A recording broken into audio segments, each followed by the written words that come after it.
Speaker कौमी assembly ने मुज़ाकराती committee का इजलास 28 जनवरी को तलब कर लिया। मुज़ाकराती कमेटी का इजलास 11:15 बजे होगा। हुकूमती मुज़ाकराती कमेटी के तर्जुमान इरफान सिद्दीकी का कहना है कि PTI को इजलास में शिरकत की दावत दी गई है। PTI ने अभी तक शिरकत से माजरत नहीं की। मुज़ाकरात ख़त्म करने से मुतालिक तहरीरी तौर पर आगाह नहीं किया। हुकूमत ने मुज़ाकरात ख़त्म नहीं किए। 28 जनवरी को आएँ और हुकूमत का जवाब सुने।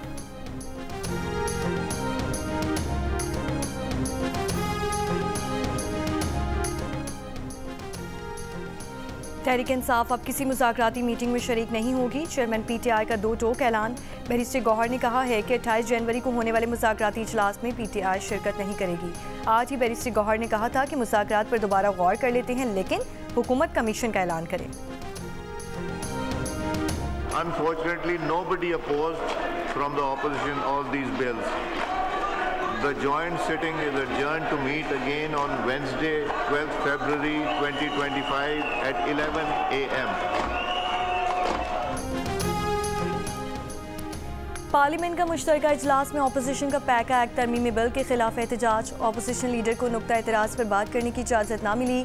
अपोजिशन अरकान का नशिस्तों पर खड़े होकर एहतजाज। पैका एक्ट नामंजूर के नारे। 18 मिनट जारी रहने वाले पार्लियामेंट इजलास में 4 बिल मंजूर, 4 मौखर कर दिए गए। तिजारती तंजीमात तरमीमी बिल 2021, दरामदात और बरामदात इंज़बात तरमीमी बिल और कौमी इदारा बराए टेक्नोलॉजी बिल 2024 और नेशनल एक्सीलेंस इंस्टीट्यूट बिल 2024 की मंजूरी दे दी गई है।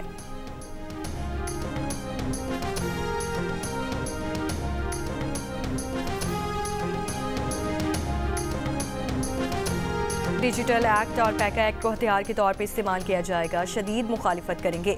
सहाफ़ियों जमहूरियत के लिए जान भर हाजिर हैं। अपोजिशन लीडर उमर अयूब की पार्लियामेंट के बाहर गुफ्तगू।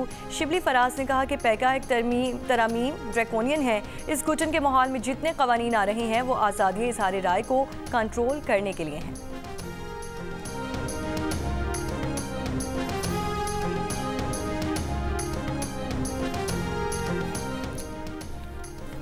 सहाफ़ती तंजीमों की जॉइंट एक्शन कमेटी ने मुतनाज़ा पैका एक्ट तरमीमी बिल मुस्तरद कर दिया। कहा, जॉइंट एक्शन कमेटी या उसके किसी रुकन के साथ तरामीम का ड्राफ्ट शेयर नहीं किया गया।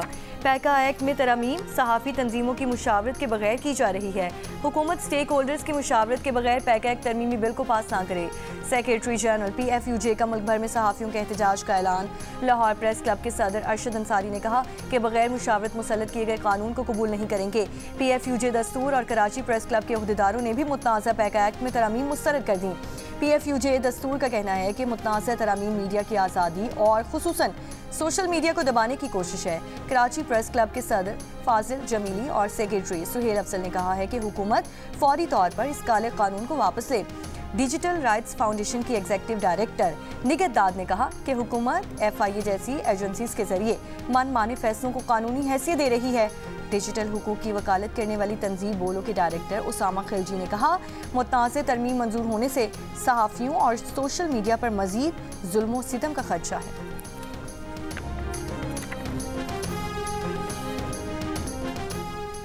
वफाकी वज़ीर दाखिला मोहसिन नकवी के एजाज़ में कांग्रेसमैन हेनरी क्यूलर और कांग्रेस की फाइनेंशियल सर्विसेज कमेटी के सरकर्दा मेंबर मिक्साइन वाटर्स की जानिब से अशाया मुलाकात में पाक अमरीका ताल्लुकात को फ़रोग़ देने के लिए बाहमी राब्ते बढ़ाने की ज़रूरत पर जोर। बाहमी दिलचस्पी के उमूर और पाक अमरीका 2 तरफ़ा ताल्लुकात पर तबादला ख्याल। पाकिस्तान की मईशत और IMF प्रोग्राम पर भी गुफ्तगू की गई। वज़ीर दाखिला मोहसिन नकवी ने अरकान कांग्रेस को पाकिस्तान के दौरे की दावत दी।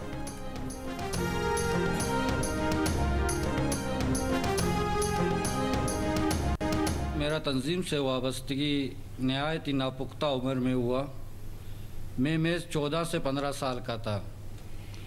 कम इल्मी और कम शऊरी के बायस रियासत पाकिस्तान के खिलाफ नफरत मेरे दिल व दिमाग में चढ़ाया गया। मेरा मुलाकात हमसाया मुल्क के इंटेलिजेंस वालों से हुआ। मुझसे कहा कि आपकी आज़ादी से हमें कोई सरोकार नहीं, हम आपको सपोर्ट करेंगे रियासत पाकिस्तान को गैर मुस्तकम होने के लिए, जिसके लिए आपको सपोर्ट किया जा रहा है। तो इस मुलाकात ने मेरे आंखों पर जो नामनियाद आज़ादी की पट्टी काफ़ी अरसे से बंधी हुई थी, इसको हटा दिया और मैं इस नतीजे पर पहुंचा, हम तमाम तंजीमें तो गैर मुमालिक के हाथों खेल रहे हैं। बलूचिस्तान में 2 अहम दहशतगर्द कमांडर्स ने हथियार डाल दिए। कमांडर नजीबुल्ला उर्फ दरवेश उर्फ आदम, अब्दुल रशीद उर्फ खुदादाइद उर्फ कमाश और दीगर कोयटा में सूबाई वुज़रा के साथ प्रेस कॉन्फ्रेंस कर रहे थे। नजीबुल्ला ने कहा कि हमें रियासत पाकिस्तान को कमज़ोर करने के लिए सपोर्ट किया जा रहा था। बलोच आज़ादी पसंद लीडर्स खुद गैर ममालिक में ऐशो इशरत की ज़िंदगी गुजार रही हैं। 2 नौजवानों ने बताया कि BLA ने इनके खराब माली हालात का फ़ायदा उठाया, रियासत के खिलाफ जहन साजी की। सूबाई वज़ीर ज़हूर बुलैदी ने कहा, पहाड़ों पर बैठे गुमराह अफराद के लिए रास्ता खुला है। हुकूमत हथियार डालने वालों का खुले दिल से खैर मकदम करती है।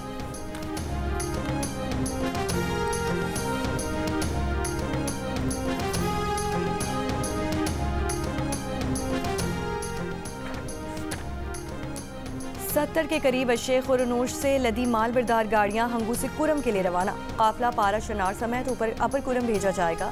बंकर्स को गिराने का काम भी दोबारा शुरू होगा। अमन मुआहिदे के दस्तखत कुनिंदगान और अमन कमेटियों के अरकान के साथ जिरगा 3 रोज़ में होगा। असलहा जमा करने के तरीक़ाकार के मामलात तय किए जाएंगे। मुशीर सेहत खैबर पख्तूनख्वा का कहना है कि 1,500 किलो वज़नी अद्वियात हुकूमत के हेलीकॉप्टर के जरिए रवाना कर दी गई। कोयटा में जबल नूर अल कुरान में रखे गए कुरान पाक के कदीम नुस्खे चोरी। जबल नूर अल कुरान में तकरीबन 150 कुरानी नुस्खे शीशे तोड़ कर निकाले गए हैं। इंचार्ज जबल नूर अल कुरान के मुताबिक कुरान पाक के कदीम नुस्खे सुरंग के अंदर शीशों में डिस्प्ले किए हुए थे। चोरी करने का मुकदमा दर्ज। इसराइल की जंगबंदी माहिदे की खिलाफ वर्जियाँ जारी। मगरबी किनारे के जनीन पनाहगुज़ीन कैंप में ऑपरेशन के दौरान मज़ीद 2 फ़लस्तीनी शहीद। जनीन कैंप ऑपरेशन में अब तक 10 फ़लस्तीनी शहीद और दर्जनों ज़ख्मी हो चुके। इसराइली फ़ौज का जनीन पनाहगुज़ीन कैंप पर हमले बढ़ाने का ऐलान। कतर की जनीन कैंप पर इसराइली हमलों और शहरियों की शहादत की मसम्मत। इसराइली मीडिया का कहना है कि इसराइली मिलिट्री इंटेलिजेंस की जानिब से गुज़श्ता साल मई में जबालिया ऑपरेशन के दौरान जिस हमास कमांडर हुसैन फयाज के मारे जाने का दावा किया गया था वो जिंदा है। गजा में पानी की शदीद किल्लत, पानी का 70% बुनियादी ढांचा तबाह हो चुका है। अनरवा के मुताबिक गजा वापस आने वाले ज़्यादातर फ़लस्तीनियों के पास घर नहीं है। अक़वाम मुत्तहिदा का कहना है कि इतवार को जंगबंदी के निफाज के बाद से 3000 से 250 से ज़ायद इमदादी ट्रक गजा में दाखिल हो चुके। 7 अक्टूबर 2023 से अब तक 47,000 से ज़ायद फ़लस्तीनी शहीद और 1,11,000 से ज़ायद ज़ख्मी हो चुके।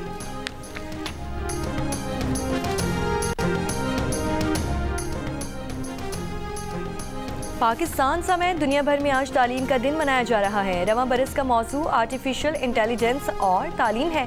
वज़ीर आज़म शहबाज शरीफ का कहना है कि मसनूई ज़हानत में पेशरफ्त को इंसानियत की खिदमत में मददगार बनाने की ज़रूरत है। तालीमी इदारों को तकनीकी तरक्की को कबूल करने के लिए तैयार करने के इक़दाम किए हैं।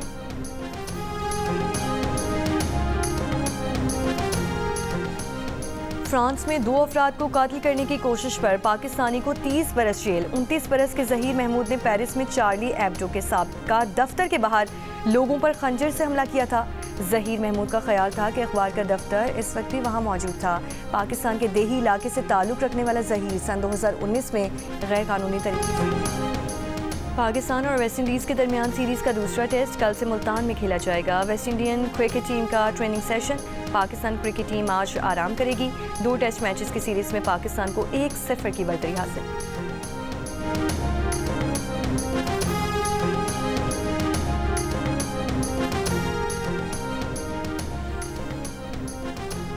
साल की पहली hub rally auto cross rally कल कराची में होगी। 2 किलोमीटर का ट्रैक तैयार। 50 से ज़ायद मर्द ख़वातीन ड्राइवर्स एक्शन में नजर आएंगी।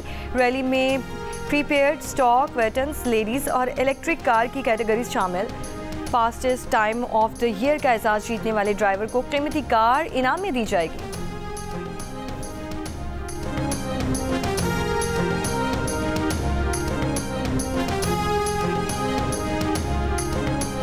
केफसाई बेस कैंप में मंफी 20 दर्जा हरारत के दौरान स्पोर्ट्स मेले का इनेकाद। मेले में क्रिकेट, वॉलीबॉल, रस्साकशी और स्कीइंग के मुकाबले मुनक्किद किए गए। अवामी सर्वे के मुताबिक पाकिस्तान में सिर्फ 7% शादियों में प्रोफेशनल खिदमात ली जाती हैं। तलाक की बढ़ती शरह की वजूहात में एक अहम वजह प्रोफेशनल मदद का ना होना है। ऐसे हालात में रिश्ता ऐप्स जैसे दिल का रिश्ता ने प्रोफेशनल रिश्ता मेकिंग और VIP रिश्ता मेकिंग की सर्विसेज मुतारिफ करवा कर बहुत हद तक इस मसले को हल करने की कोशिश की है। जहां जदीद दौर की ज़रूरियात को मद्देनज़र रखकर AI एल्गोरिथम की मदद से मैच मेकिंग की जाती है। और ICC men's one day team of the year का ऐलान। पाकिस्तान के Saim Ayub one day team of the year में शामिल। पाकिस्तान के शाहीन शाफरीदी और हारिस रऊफ भी टीम में शामिल। अफगानिस्तान के रहमानुल्लाह गुरबाज, श्रीलंका के पातम नसांग का भी वनडे टीम का हिस्सा।